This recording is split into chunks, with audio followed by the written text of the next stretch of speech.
حبیب خدا گفته است بهترین زن همون زنی است که وقتی مردک در چهره او نگاه کند خوشحال شود.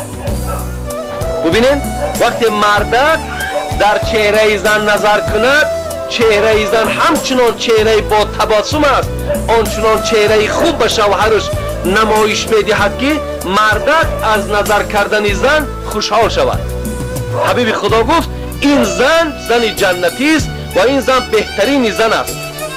ببینید ولی اگر زن ولی ممکن خیلی آدمایی که زناشون همین خیلی استقبال خوبشون میگیرن تیز این سخنی مرا میفهمند، لیکن کسایی را که استقبال نمیگیرن شاید که مثال گویم بود استقبالی به این خیلی چهره چخل باشه، آن ندیده است بیچاره، ندیده است و زن او هم بیچاره این سخن که نشنیده است که بهترین زن زنی است که مثال با مرده که بیگانه نمیخنده، به همسینفش نمیخنده، به همسایش نمیخنده، همون بهترین خنده و تبسم شد در همین حلالترین مردک و از همه بزرگترین مردک برای او شوهرش است، همون تبسم زیباش برای شوهرش میکنه. وقتی میبینه شوهر میآید همین خیلی یک تبسم میکند که یعنی از آمدن تو ای مردک من خوشحالم، من خرسندم. انا وقتی همین خیلی قبول که کرد این پیغمبر خدا گفت بهترین زن است. این زن آمد گفت ای حبیب خدا این سخنه که من شنیدم من شوهر نمیکنم. گفتن چرا شوهر نمیکنی؟ آخر اگر یکی من مبادای یگان بار اگر یکی خاطرم مشوش باشه، یکی خاطرم پریشان باشه، یکی اگان مصیبت داشته باشم و شوهر ما استقبال خوب نگیرم از جمله بدترین زنها باشم پیش خدا را چی جواب بگم؟ برای یک تبسم این زن خدا ترسیش ببین. حال امروز مثال زنای ما اکنون من همش در نظر ندارم، من زنها را به نام خدا گفتی همون تاجیکای ما شما میده نان دم حرمت میکنیم، ما زنها را دوست میداریم چگونه پیغمبر ما دوست میداشت، ما حرمت میکنیم.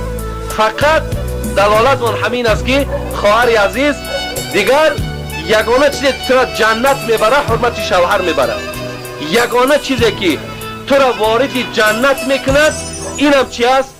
اینم حتی که همون گویم که رازگی شوهرت است. حتی حدیثات خواندیم که روز قیامت وقتی زنک هم جنت میدره مردک هم جنت، خداوند برای همین مردک و زنک کوشک‌ها را وقتی بینا میکنن همین زنک هم میگه پیش مردک میارن، همین زنی در دنیا بودگی تا از حورهای جنتی دا میگه زیبا است، لیکن خدا از مردک میپرسه همین را زن کردن میخوای یا نمیخوای؟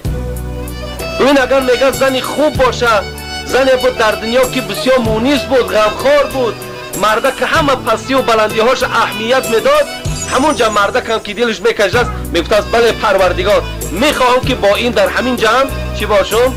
البته همون زن و شوهری که داشتیم همون را در همین جا برپا کنیم. به این خاطر خواهر عزیز به این یک دنیا زندگی شما آخر نمی آمد، بلکه شما در جنت هم یک جایه اید. به این خاطر فقط شما اگر حرمت همین مردکا را بجا، مردکان باید گفتی اکی استاد من دامونا مردکان باید زنها را حرمت کنند.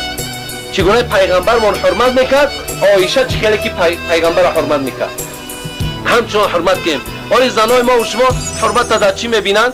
یک یگان گپ شد بعد پیش برش میقفید توبه کنید این میخواد گویا کمی خدا ترسی باشد، یا اینکه تمام گویا حق شوهر به جا آمد، یا یک چهار کلمه را یک میپزه یک طرفک رایش میکنه. مثال برای نمیره مثال حضرت امیر سعید علی حمدانی را بتیم، خب مقصد همی که یک نشانه خدا ترسی نه خواهر عزیز.